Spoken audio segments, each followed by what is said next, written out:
Well, good evening. I'm Rick Shutt. And I'm Erin Murphy. People in Danville may have fewer officers on the streets. A new policy limits when the department can call in police for overtime. Now, the department normally has at least 6 officers on patrol at all times, but that could change depending on the situation.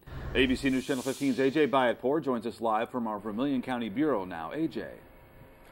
Well, Rick, an anonymous police source brought this to our attention. He cannot comment publicly per department policy, but 3 retired officers did. Now, this change affects the first and third shift. As of April 15th, if an officer calls in sick during one of those shifts, the department will not call in a 6th officer with the exception of Friday and Saturday.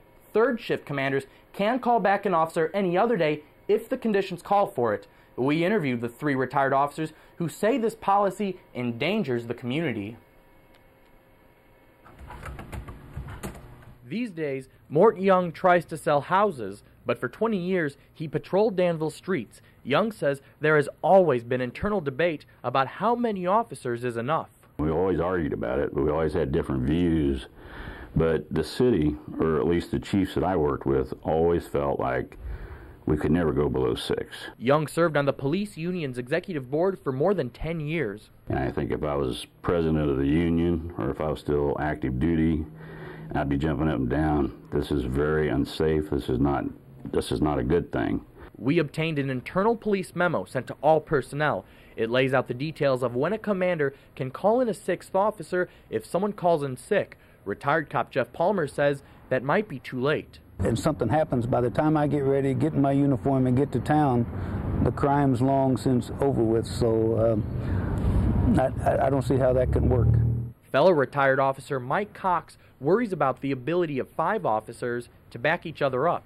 If you stop that car out on the street and your manpower's down, you may well be dealing with a carload of very nasty people all by yourself. But these men are away from the force and can only stay in touch with friends who still protect and serve. I'd just like to see this get fixed. I don't know what it's going to take, but the union needs to work with the city and try to come up with some kind of collaborative effort to get the streets taken care of. We asked Public Safety Director Larry Thomason if he would discuss this policy on camera. He said he was not available for an interview today, but agreed to do one tomorrow. In our Vermilion County Bureau, AJ Bayatpour, ABC News Channel 15. AJ, thank you for that. Well, in the memo, Thomason says he'll review the policy on a weekly basis. He adds those reviews will be summarized every month.